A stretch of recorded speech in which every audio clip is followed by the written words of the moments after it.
ဘဝမှာ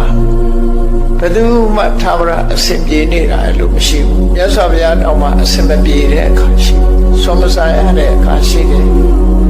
မကောင်းတဲ့အစားအစာတွေနဲ့မြတ်တာနေရတဲ့အခါမျိုးရှိတယ်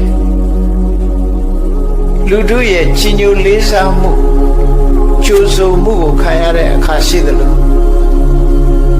ကြုံတဲ့လူတွေရဲ့ဆဲရေးတိုင်းထွာမှုချင်းချောက်ခံရမှုဆိုတာတွေလည်းပဲကြုံရတာမြတ်စွာဘုရားကိုယ်တိုင်ကိုပဲအစင်မပြေမှုတွေဘဝမှာကြုံတွေ့ရအဲ့ဒီအစင်မပြေမှုတွေဟာဘဝကပေးတဲ့ဖန်တီးတဲ့ဒုက္ခတွေသာဖြစ်လို့ဘာနဲ့ဖြတ်ကျော်လို့ဆိုဒီခဏချင်းခွင့်လွှတ်ခြင်းနဲ့ပဲဖြတ်ကျော်တခါတော့မြတ်စွာဘုရားမိန့်ကြားခဲ့တဲ့စကားလေးဟာဘုန်းကြီးတို့တွေ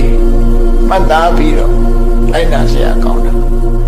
အဟနာကောဝသင်္ကမေသဗ္ဗတောပဋိတံတရ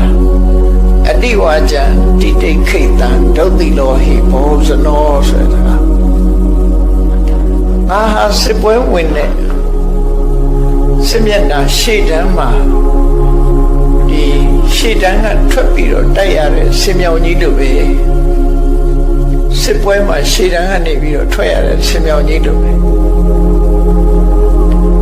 သဗ္ဗတောပဋိတံတရဟောဒီကနေပြစ်လိုက်တဲ့မြားတန်နေ